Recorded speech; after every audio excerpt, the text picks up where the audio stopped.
পদ্মা নদী বালু আর পলির বুকে দেশের অর্থনীতির এক বড় স্রোত, কিন্তু এই স্রোতেই চাঁদাবাজি এখন নিত্যদিনের চিত্র। পুরো পদ্মা জুড়েই চাঁদাবাজিতে অতিষ্ঠ বালুবাহী বাল্কহেডের শ্রমিক ও সুকানিরা। অভিযোগ রয়েছে রাজনৈতিক ছত্র ছায়া আর পুলিশের যোগসাজশে জোর জবরদস্তি করেই তোলা হয় টাকা দিতে অস্বীকৃতি জানালে নেমে আসে শারীরিক নির্যাতন ও হুমকি।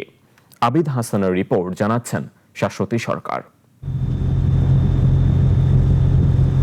এভাবেই পদ্মা নদীতে বালুবাহী বাল্কহেড থেকে প্রতিদিন তোলা হয় লক্ষ লক্ষ চাঁদার টাকা।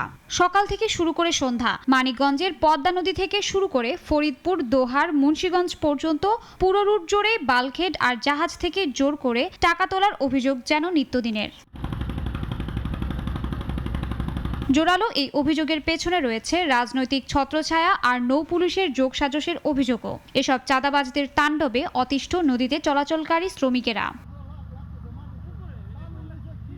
পাবনা, সিরাজগঞ্জ, মানিকগঞ্জ সহ বিভিন্ন এলাকা থেকে প্রতিদিন শত শত বাল্কহেড আর জাহাজ পদ্মা যমুনা দিয়ে ঢাকা, নারায়ণগঞ্জ, মুন্সিগঞ্জ, চাঁদপুর সহ দেশের গুরুত্বপূর্ণ স্থানে নৌরুট দিয়ে বালুবাহী বাল্কহেড ও জাহাজ গন্তব্যে পৌঁছয়। জীবনের ঝুঁকি নিয়ে চলাচলকারী শ্রমিকদের যাত্রাপথেই থামিয়ে দেয় চাঁদাবাজদের একাধিক চক্র।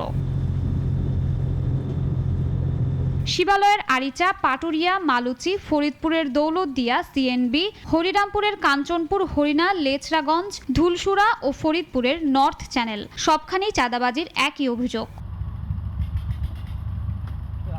ভয় আর অদৃশ্য শক্তির ভয়াল থাবার কাছে শ্রমিকরা যেন অসহায় আর জিম্মি। এছাড়াও পদ্মা নদীতে বিভিন্ন সংগঠনের নাম ভাঙিয়ে চাঁদা না পেলে করা হয় লুটপাট। পদ্মা যমুনার লোড পয়েন্ট থেকে শুরু করে গন্তব্যে পৌঁছতে 10,000 টাকার বেশি চাঁদা দিতে হয় বলে অভিযোগ শ্রমিকদের। চাঁদাবাজ চক্রের পাশাপাশি নৌ পুলিশেরও কিছু অসাধু সদস্য এর সঙ্গে জড়িত বলেও জানান তারা। নৌপথে ঠিক আছে, জায়গায় জায়গায় চাঁদা দিতে হয়। পদ্মা নদী চলাকালীন 5 জায়গায় 3200 টাকা দেওয়া লাগে পুলিশের আর পোলামানের। এনে বিএডিসনে 3000 আর পুলিশনে 200 টাকা করিয়া এনে পুলিশ টিম গায়। হ্যাঁ, জুলুম করে টাকা নেয়, কষ্ট তো এটা আমাকে, টাকাটা কষ্ট করে কামাই করে না। 4-5 জন 7 জন 8 জন লোক আসে, 6,000 ডলার নিয়ে এসে মনে টাকা ওঠায়। নৌ পুলিশের বিরুদ্ধে সকল অভিযোগ অস্বীকার করেন নদীর দায়িত্বে থাকা নৌ পুলিশের কর্মকর্তারা। চ্যানেল চার্জ নামে একটা চ্যানেলের লোকজন ওই যে মার্কার হিসেবে কাজ করে, যে মার্কার বসায়, তাদেরকে এর আগে আমরা ধরছিলাম একবার, এরকম একটা ঘটনা ছিল। তো তারপর তো বেশ কিছুদিন আর ওই মার্কারের লোকজন ওইগুলো আর দেখা যায়নি।